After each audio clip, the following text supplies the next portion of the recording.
Housewife बिना ससुराल। उषा पेशे से एक टीचर है और उसका एक भरा पूरा परिवार है। परिवार में सब कोई है लेकिन हाउसवाइफ कोई नहीं।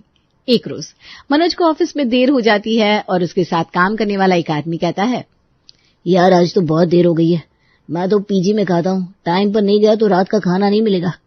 तेरा ठीक है, परिवार साथ में है, चाहे जब जाओ खाना तैयार मिलेगा। मनोज हंसते हुए कहता है, ऐसा कुछ नहीं है कि मैं जब भी जाऊं तो खाना तैयार मिलेगा, सबका सोने का वक्त हो चला है। तो क्या हुआ, भाभी जी है, वो तो आपका वेट कर रही होगी, आपके जाते ही खाना गर्म करके परोस देगी। अरे भाई, मेरे घर में ये सब चोंचले नहीं होते। मेरी पत्नी टीचर है, उसे जल्दी सुबह उठना पड़ता है। खाने को लेकर हमारे घर में कोई जिम्मेदारी वाला सीन नहीं है। काम वाली रोटी बना देती है, अगर सब्जी बची जब तक मैं गया तो ठीक है, नहीं तो मैं तेल में नमक मिर्ची डालकर खा लेता हूँ। क्या? ये तो पहली बार ऐसा सुना है कि कोई ऐसा परिवार है जहाँ बहू पति सब है, फिर भी खाना ऐसा। मेरी पत्नी यहाँ होती तो मुझे मेरी पसंद का खाना बनाकर खिलाती, चाहे रात के 2 ही क्यों ना बच रहे हो, वो भी गर्मा गर्म। नसीब अपना अपना, अब तो मुझे आदत हो गई है। रात के 11 बजे मनोज घर जाता है और ठीक जैसा उसने अपने साथ काम करने वाले आदमी को बताया था वही होता है। मनोज के लिए बस रोटी बची थी। अब नमक मिर्ची मिलाकर ही खाना होगा। मनोज तेल नमक मिर्ची के साथ खाकर सोने चला जाता है। अगली सुबह श्रेया को थोड़ा जल्दी ऑफिस जाना होता है तो वो कोई सब्जी नहीं बना पाती और काम वाली भी उस दिन नहीं आती। भूख लग रही है बहुत तेज, पर ऑफिस के लिए लेट भी हो रहा हूँ। बिस्कुट खा ले बेटा, मैं भी यही खाकर जा रहा हूँ। आज लगता है काम वाली नहीं आएगी। रात को आते वक्त ब्रेड लेते आना, सब आकर दूध ब्रेड खा लेंगे। ठीक है। दोनों भाई ऑफिस चले जाते हैं। उषा और उसका परिवार इसी तरह चलता है। ना किसी को कोई जिम्मेदारी है, ना ही खाने की कोई टेंशन। सबकी सब कमाने की होड़ में लगे हैं। किसी को यहाँ तक कि अपनी सेहत की भी फिक्र नहीं है। एक रोज संडे को जब सब घर पर होते हैं तब उषा की पड़ोसन लीला उससे मिलने आती है। उषा, मैं देख रही थी कब तुझसे मुलाकात होगी। अरे संडे को तो मैं घर पर ही रहती हूँ। रहती हो, लेकिन एक दिन तुम्हें छुट्टी मिलती है तो तुम अपने घर के काम में बिजी रहती होगी। एक ही दिन तो मिलता है। अरे घर का कुछ काम ही नहीं है, लेकिन मेरे ही स्कूल जाने के पूरे हफ्ते के कपड़े धोने होते हैं, फिर आयरन करने होते हैं, फिर कुछ जरूरत का सामान भी तो लाना होता है उस दिन। हाँ भाई यार, तेरे घर में सब काम करने वाले हैं, क्यों ना तो विनोद के लिए हाउसवाइफ ले आती है। हाउसवाइफ क्यों भला? हमें कोई दिक्कत नहीं है। दिक्कत नहीं होती तुम लोगों को खाने की? कोई घर पर होता नहीं तो खाना कौन ही बनाता है? काम वाली का क्या है, कभी आई कभी नहीं। तभी श्रेया चावल और रोटी लेकर आती है और खाने की टेबल पर खाने के लिए बैठ जाती है। नहीं आंटी जी, हमें खाने की कोई दिक्कत नहीं होती। काम वाली रोटी और चावल बना देती है, मुझे टाइम मिलता है तो मैं सब्जी बना देती हूँ, नहीं तो कोई भी किसी चीज से खा लेता है। इतने में ही अंकित और विनोद भी अपनी अपनी थाली लेकर खाने की टेबल पर आ जाते हैं।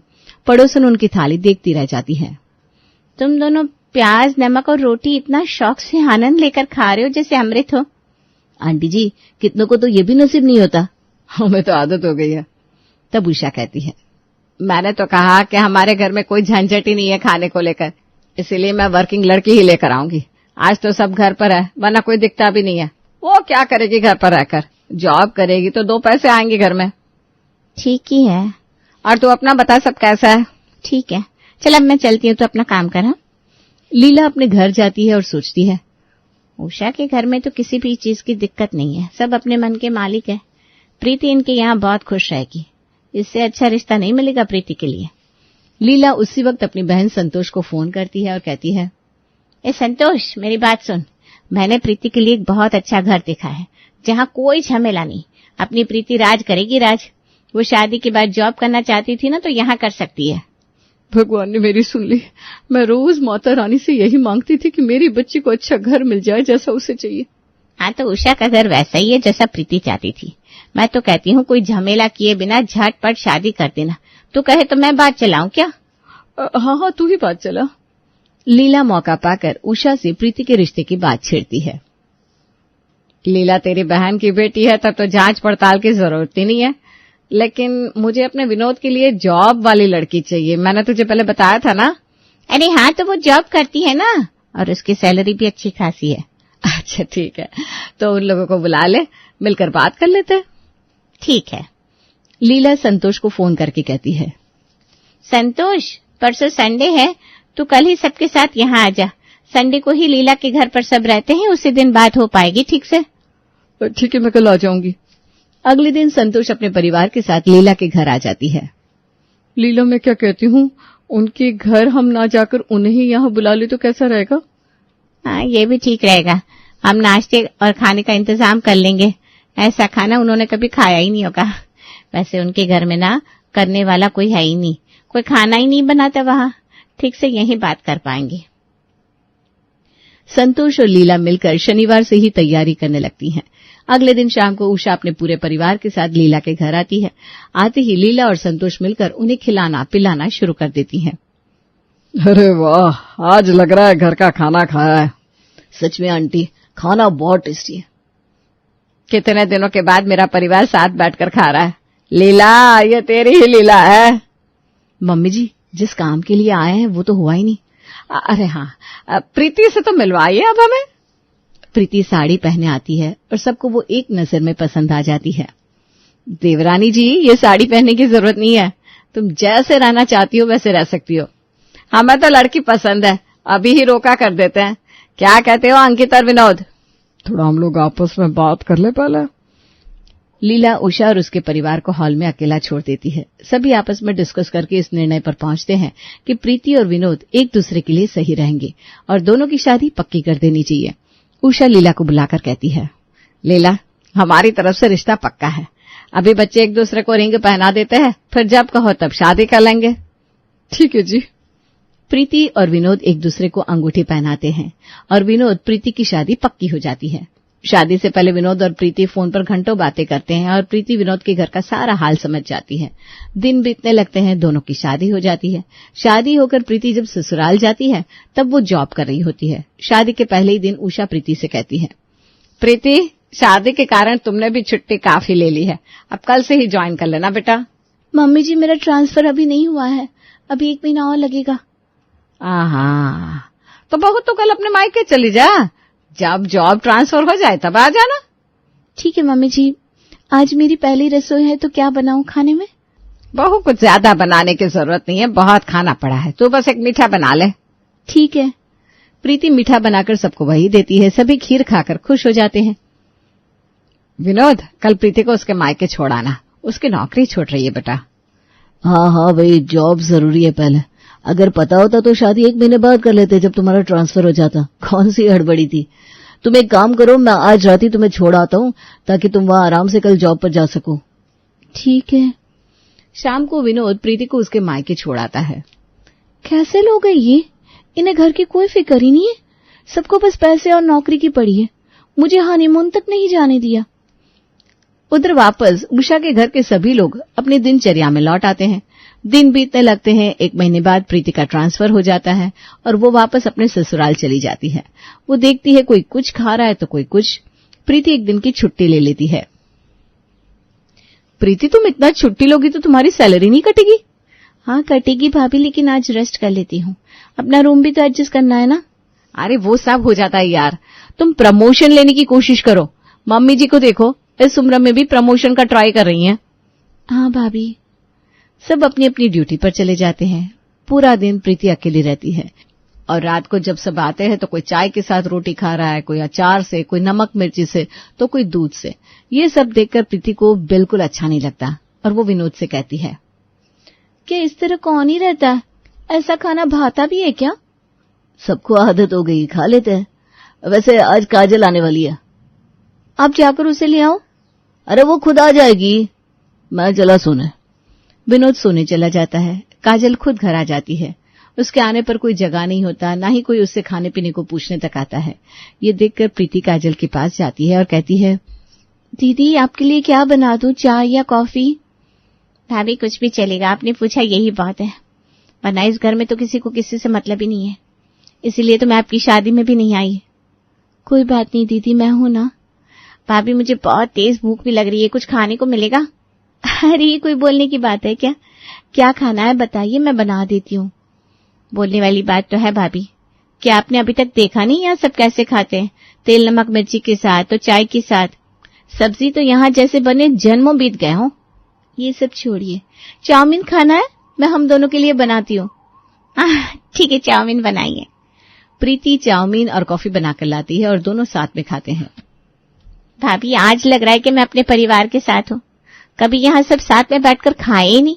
सबको बस अपने काम की जल्दबाजी रहती है। पता नहीं सबकी तरह अपना परिवार क्यों नहीं है। जल्दी अपना परिवार भी ऐसा ही होगा। प्रीति रात भर काजल की बातों को सोचती रहती है। इस परिवार में लोग तो रहते हैं, लेकिन एक दूसरे से किसी को मतलब ही नहीं है। एक खाना ही है जो अब सबको जोड़ सकता है। मैं अपनी नौकरी छोड़ दूंगी, नहीं तो वर्क फ्रॉम होम करूंगी, कोई भी पार्ट जॉब। अगले दिन प्रीति सुबह उठकर सबके लिए छोले भटूरे बनाती है और खाना 8 बजे से पहले तैयार भी कर देती है। इधर घर के बाकी लोग जल्दी जल्दी अपने काम पर जाने के लिए भागने लगते हैं। श्रेया जैसे ही बिस्किट लेकर खाने लगती है, वैसे ही प्रीति उसे रोकते हुए कहती है, भाभी, आप बिस्किट क्यों खा रही हैं? मैंने खाना बनाया है। चलिए आप खाने के लिए बैठिए, मैं टेबल पर खाना लगा रही हूँ। तुमने इतनी जल्दी खाना कैसे बना लिया? तुम्हें ऑफिस नहीं जाना? नहीं, मेरा मन नहीं है ऑफिस जाने का आज। मैं ऑफिस छोड़ने का सोच रही हूँ। अरे ऐसा मत करना, अपने पैसों का अलग ही मजा होता है। होता होगा दीदी, लेकिन परिवार भी कुछ होता है। ये सब छोड़िए, नाश्ते का मजा लीजिए ना। और प्रीति सबको नाश्ते के टेबल पर बुलाती है और खाना सबको परोसती है। छोले भटूरे मेरा सबसे पसंदीदा खाना। वाह, आज का दिन बन गया। बहुत दिन बाद घर के छोले भटूरे खा रहा हूं मैं। बहू, तुमने बहुत अच्छा किया जो नाश्ता बना लिया। सब एक साथ खाना खाते हैं और खाने का आनंद लेते हैं। खाने की खुशी में कोई प्रीति से उसके ऑफिस के बारे में पूछता ही नहीं और सब अपने अपने काम पर चले जाते हैं। वाह भाभी, आपने तो कमाल कर दिया। मन खुश हो गया मेरा आज सबको साथ देखकर। हाँ दीदी, अब ये रोज देखने को मिलेगा सिवाय दोपहर को। अब बता, रात के खाने में क्या बनाऊं? मैं आपका खाना बनाने में हेल्प करूंगी। आज हम दाल तड़का, रोटी, चावल और आलूदम बनाते हैं। ठीक है, चलो ननद भाभी आज साथ में काम करेंगे। प्रीति अपने ऑफिस में रेजिग्नेशन दे देती है और पार्ट टाइम जॉब सर्च करने लगती है। शाम होते ही प्रीति और काजल रात के खाने के काम में लग जाती हैं। भाभी, आपने सच में नौकरी छोड़ दी? मुझे यकीन नहीं हो रहा। आज भी ऐसी लड़कियां हैं जो अपने ससुराल के लिए इतना कुछ करती है। जब आप इतना कुछ कर सकती है तो मैं क्यों नहीं? अब मैं भी बाहर जॉब छोड़कर यहीं पर कोई जॉब ज्वाइन कर लूंगी ताकि परिवार के साथ तो रह सकूं। हाँ दीदी, आप भी यहीं आ जाओ। वैसे भी कुछ ही दिनों में आपकी भी शादी हो जाएगी। इसी बहाने कुछ दिन हमारे साथ बिताइए। अच्छा है। दोनों ननद भाभी बातचीत करते करते खाना बनाने लगती है। शाम को जैसे ही सब घर आते हैं, खुशबू से उनका मन खुश हो जाता है। बड़ी अच्छी खुशबू आ रही है। खुशबू से तो पूरा घर महक उठा है। पापा, खुशबू से ना और भी तेज भूख लगने लगी है। इतने में ही काजल हॉल में आकर कहती है, खाना तैयार है, सब झट से मुंह हाथ धोकर खाने पर आ जाओ। सभी एक दूसरे को देखने लगते हैं। उषा कहती है, काजल क्या बात है, आज सुबह से ही अच्छा अच्छा खाना बन रहा है। ये तूने बनाया या तेरी भाभी ने? मम्मी, हम दोनों ने मिलकर। मतलब बहू आज ऑफिस नहीं गई? मम्मी, भाभी ने नौकरी छोड़ दी है। अरे लेकिन क्यों? प्रीति, ये सब क्या है? अरे बाबा, ये सब तुम करती रहना। पेट में बहुत तेज चूहे दौड़ रहे हैं, पहले कुछ खाने तो दो मुझे। सब थोड़ी देर में खाने की टेबल पर आ जाते हैं और एक साथ इतना सब कुछ देखकर अंकित कहता है, विनोद, आज नानी का घर याद आ गया।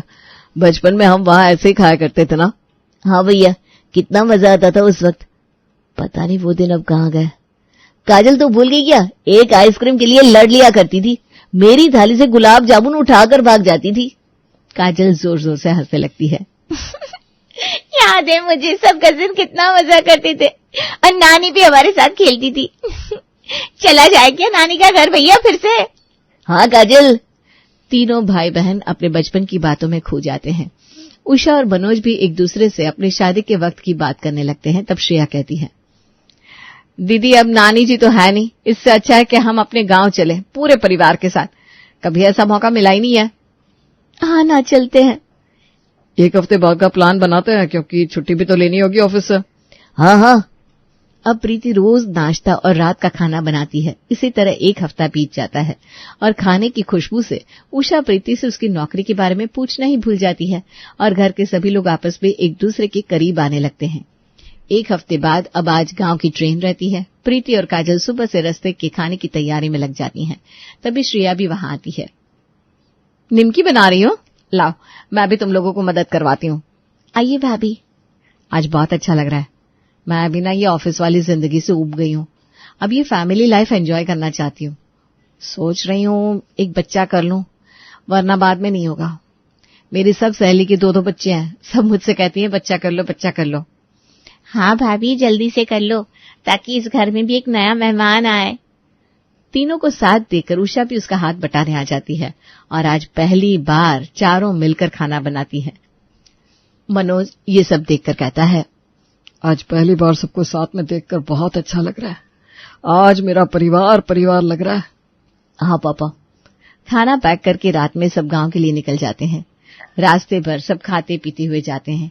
अगले दिन रात को सब गांव पहुंचते हैं और अपना गांव का घर खोलते हैं। उषा दरवाजे पर खड़ी अपनी पुरानी यादों में खो जाती है और उसकी आंखें भर आती है। वो दिन ही अच्छे थे जब सब साथ में थे। आज सब साथ होकर भी साथ नहीं लगते हैं। कुछ अच्छे पल जो देखने को नसीब हुआ वो प्रीति बहू तुम्हारे कारण। अब मैं अपनी नौकरी छोड़कर अपने घर संसार में लग जाऊंगी। हाँ मम्मी जी, पैसे तभी अच्छे लगते हैं जब परिवार साथ हो। घर घर की तरह होना चाहिए, ना कि किसी होटल की तरह। अच्छा हुआ तूने अपना जॉब छोड़ दिया। मम्मी जी, काजल दीदी की शादी यहीं से करेंगे क्या? सब आराम करके घूमने चले जाते हैं और फिर सब रिश्तेदारों को अपने घर मिलने को बुलाते हैं। इसी तरह दिन बीतने लगते हैं। उषा और उसके परिवार वाले वापस अपने घर चले जाते हैं और अब सब औरतें घर पर रहती हैं और मर्द कमाने जाते हैं। उषा का घर अब पीजी नहीं एक घर लगने लगता है और ये सब प्रीति के कारण मुमकिन हो पाता है।